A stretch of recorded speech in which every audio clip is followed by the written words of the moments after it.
your libido increases, which means you want to have sex more, you itch for it more, you just like delish. So it means that you'll also enjoy sex more.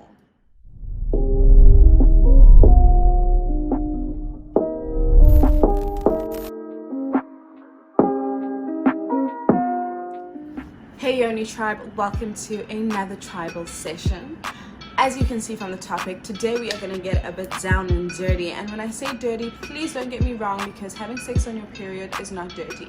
Periods are not dirty. So if this is something that you're interested in, I need you to hit the subscribe button and keep watching. I want to get all the nitty-gritty stuff, all the negative stuff out of the way first, and those are the negatives associated with having sex on your period, and then we'll get to the good stuff, the juicy stuff. This is something that I am very comfortable with. There's been many times where I haven't been comfortable with it, but it takes a lot of trial and error. So I'm going to give you a few tips and tricks, a few pros and cons. Without further ado, I hope you've subscribed. Let's get into it. The first thing that I think a lot of people tend to not want to have period sex on is because it can be messy.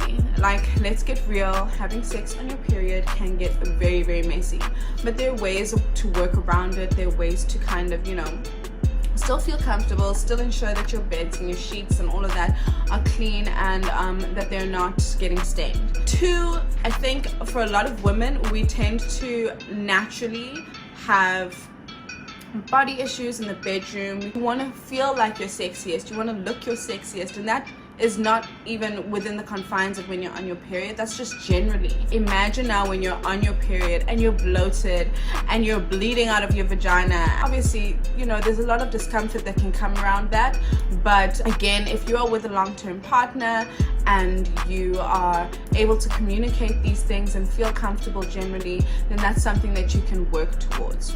Another negative is the fact that when you're on your period, and I don't think people actually understand this, especially women, when you're on your period, your cervix is more open. And when it's more open, it means you're more susceptible to catching diseases and STIs. It is imperative that you use a condom. People have this misconception that if you're on your period, you don't have to use a condom because you can't get pregnant. And that brings me to my next point. You can get pregnant if you have sex on your period. And how this works is sperm can live in your uterus for up to 5 days after having sex. So if you have sex and it stays in there for 5 days and you either ovulate early or your period is longer than 5 days, you have a higher chance of getting pregnant if you have sex whilst you're on your period. I think all of the cons are out of the way. Let's go to the pros, my favorite part. So the first thing that I think is important to mention, and it is that when you have sex on your period, there's extra lubrication. You can put the lube and the KY jelly away because you are naturally producing lubrication, and that will assist in making it a lot more glidier, more slidier. Another pro is that, especially for women, it relieves period pains and menstrual cramps. So the same part of your brain that is responsible for pain is also responsible for pleasure, and when you put the two together, you relieve yourself of a lot of pain and discomfort. This is also a very big plus. A lot of women, and I suffer from this, have the worst period pains. Every month you're just out here feeling like you're getting killed, feeling like you're being punished for being a woman, but sex on your period can definitely relieve that. Another pro is that you have shorter periods. So when you have sex on your period, the contractions from orgasms assist you in thinning down the lining of your uterus, which means you bleed more, you bleed faster, and as a result, you can have shorter periods. As I mentioned, your period can reduce a lot of period pains, but not only that, it can relieve you from headaches and migraines. And as I mentioned, the part of your brain that is responsible for your pain is also responsible for your pleasure. It can just help in relieving a lot of stress, relieving you from headaches and migraines, and then obviously period pains too. When you are on your period, lady, your libido increases. So when your libido increases because of the hormones, you want to have sex more, you itch for it more, you just like delish. So it means that you'll also enjoy sex more. I really encourage having sex on your period because you'll want it. Like if you are like naturally feeling like, you know, this is something that you want to engage in, why not? I suggest you get right to it. So I'm gonna give you a few tips if this is something that you definitely would like to engage in, if this is something you want to introduce to your partner, because let's be honest, like once a month for 7 days, you just all of a sudden are not allowed to engage in pleasure. Surely not. First tip, communication. Communicate before, during, and after. Make sure that your partner is aware of whatever concerns you may have prior.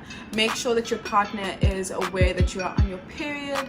Once you've gotten over the communication part, make sure that you're protected. Guys, I've mentioned this already, but I cannot stress it enough. Make sure that you are using a condom. And there's two different options that you have. You can use a normal condom that everyone uses, or you can use an internal condom, which generally is used by women, and some people call it the female condom. One other option, which I haven't necessarily tried, but I really do want to try it. I'm going to do a review when I do try it. Kind of just need to find somebody to have sex with first. You know, celibacy, a bit orcs over here. But apparently you can use a menstrual disc. A menstrual disc is like a menstrual cup, except it is made of silicone, biodegradable silicone, which is also healthy. You know how I feel about silicone. It is used to insert it into your vagina. This can also be used to kind of like hold any blood. You can use it as an alternative to a pad or a tampon or a menstrual cup.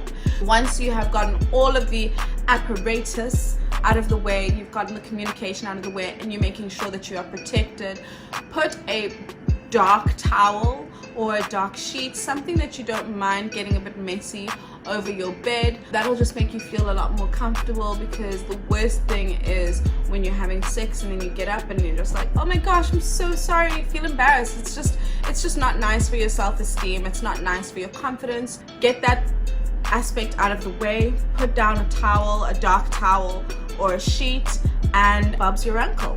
I would recommend regulating your period, just seeing like when you're having sex in conjunction to when you are on your period. My heaviest day is day 2. It is like waterworks, bloodbath, let's not even engage. That is definitely not the day that I ever want to have sex on my period. My period pains are the worst. My bloating is at its peak, and it's just the last thing I want to do. I just don't feel sexy on that day. I don't even think I feel aroused, you know? I don't even think that there's an urge to have sex. When you are on like day 3 or 4, when your period is a lot less and it's finishing and coming to the end stages, I think that's when you'll feel a little bit more comfortable, because what's a little smudge here and there as opposed to a tap? Know what day you're on and then be like, okay, not today, maybe tomorrow. Always just make sure again that you are communicating with your partner or whoever you're engaging with, so that you are at your peak when it comes to having healthy, enjoyable, pleasurable sex. Another tip, and probably my final tip, would be have wet wipes on hand. It just makes the cleaning up process a lot easier. Get baby wet wipes, because they're generally the most sensitive and can be used on sensitive skin. You can clean up quickly, you feel a lot better and fresher afterwards. It's just a great option to have. You don't want to be running to the bathroom whilst blood is streaming down your leg to go and get tissue, or like laying there and saying, please bring me a face cloth, or face cloth. You shouldn't use your face cloth in your vagina. I hope you guys have 2 different ones, but that's another story for another day. But anyway, those are my tips and tricks and pros and cons to having sex on your period. I hope that you guys enjoyed this episode. If you did, give it a thumbs up. If you are not a subscriber, guys, please, I am trying to get to 25k. please, can you help me out, help a sister out? And then also just comment below, have you had sex on your period? Are there any tips that I could potentially have left out? Is there something that you are just like, no, I disagree? Let me know. You know, I'm all for positive criticism, you know. Oh, last thing, this set is from Nadora Intimates. It is a cute little set. I decided to wear red because I feel like the topic allows. If you would like a discount, you can just put in Lindy15 and you will get 15% off your first purchase. So love you lots. Don't forget to like, subscribe, share, and hit the notifications bell, and tell a friend to tell a friend to tell a friend that sex on your period is not a bad thing, okay? It's actually a good thing. It's a pleasurable thing. It's an enjoyable thing. Okay, love you lots.